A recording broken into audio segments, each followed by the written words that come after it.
नमस्कार विद्यार्थी मित्रांनो, ज्यांचं शिक्षण कृषी किंवा कृषी पदविका झालेला आहे त्या विद्यार्थ्यांसाठी पुन्हा एकदा एक नवीन सुवर्ण संधी आलेली आहे। महाराष्ट्र शासनाचा जो काही 150 दिवसांचा कार्यक्रम आहे त्या अंतर्गत कृषी खात्याने कृषी सेवक म्हणजे सहाय्यक कृषी अधिकारी या पदाची भरती सुरू केलेली आहे।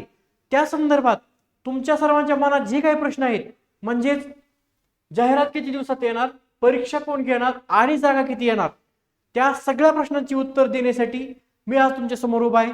नमस्कार, मी रणजित बनकर, एमपीएससी चॅलेंजेस अकॅडमी या प्लॅटफॉर्मवरती तुमच्या सगळ्यांचं स्वागत करतो। विद्यार्थी मित्रांनो, कृषी सेवक भरतीचं पूर्णपणे वातावरण तयार झालेलं आहे आणि त्या संदर्भात तुमच्या मनातला पहिला प्रश्न म्हणजे जाहिरात किती दिवसात येणार।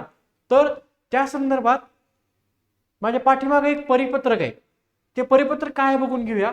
दिनांक 21/11/2025 हे पत्र आहे आणि हे पत्र बिंदू नामावली अद्ययावत करण्यासाठी विहित प्रपत्रात माहिती सादर करण्याबाबत आणि ही माहिती 30/11/2025 पर्यंत म्हणजे ज्या ज्या विभागात जेवढे जेवढे रिक्त पद आहेत त्या रिक्त पदांची माहिती विभागाने 30/11/2025 पर्यंत कृषी खात्याला सांगायची आहे। म्हणजे जाहिरात मे बी डिसेंबरच्या शेवटच्या आठवड्यात किंवा जानेवारीत येऊ शकते। आता तुम्हा सगळ्यांना पडलेला दुसरा प्रश्न, परीक्षा कोण घेणार।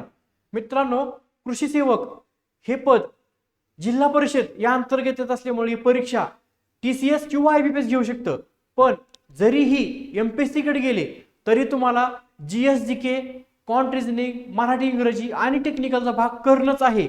त्याच्यामुळे अभ्यासाला सुरुवात करा, परीक्षा कोणीही घेऊ द्या।